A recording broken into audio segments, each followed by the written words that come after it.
आज बात करते हैं एक ऐसे एहसास की, एक ऐसी फीलिंग की जो हम सब ने कभी ना कभी महसूस की है, लेकिन जो चुपके से हमारी कामयाबी की सबसे बड़ी दुश्मन बन सकती है, ईर्ष्या। चलिए समझने की कोशिश करते हैं कि ये पावरफुल इमोशन हमें हमारे रास्ते से कैसे भटका सकता है।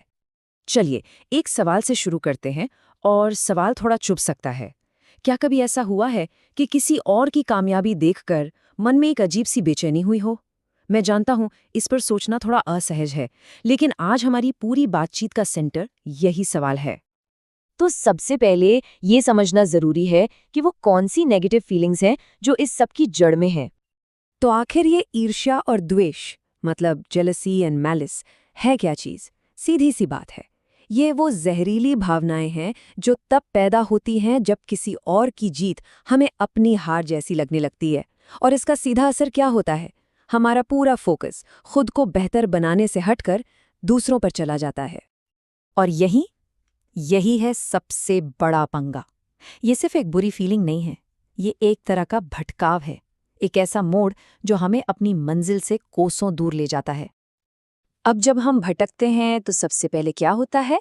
हमारी एनर्जी, हमारी ऊर्जा, वो वेस्ट होने लगती है। चलिए देखते हैं कैसे।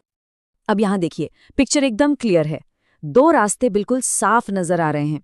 एक तरफ है वो इंसान जो ईर्ष्या में है, वो अपनी सारी की सारी एनर्जी और टाइम किस में लगा रहा है? दूसरों से कंपटीशन करने में, उन्हें नीचा दिखाने में, या फिर उनकी गलतियां ढूंढने में, मतलब पूरी तरह से बर्बाद। और दूसरी तरफ एक कामयाब इंसान, वो उसी एनर्जी को कहाँ लगा रहा है?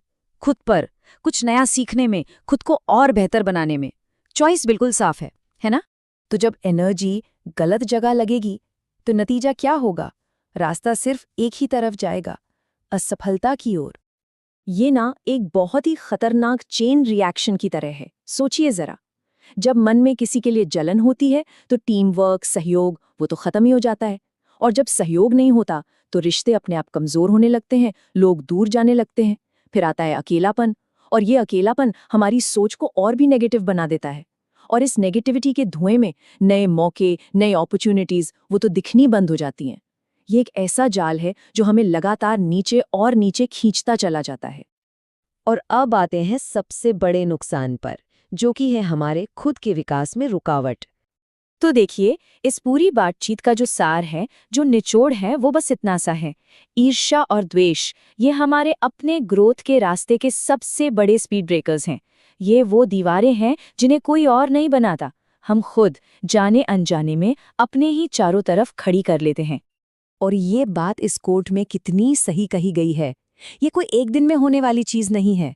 ऐसा नहीं है कि आज जलन हुई और कल हम फेल हो गए। नहीं, ये एक बहुत धीमी प्रक्रिया है जिसमें ये भावनाएं धीरे धीरे, बिल्कुल आहिस्ता आहिस्ता किसी को भी नाकामी की तरफ धकेलती चली जाती हैं। तो आखिर में एक सवाल के साथ इस बात को खत्म करते हैं। हम सब के पास एक लिमिटेड एनर्जी है ना? अब सवाल ये है कि ये ऊर्जा लग कहाँ रही है? क्या ये दूसरों की तरक्की देखने में खर्च हो रही है, या फिर अपनी तरक्की का रास्ता बनाने में? जवाब जो भी हो, हमारा भविष्य उसी जवाब में छिपा है।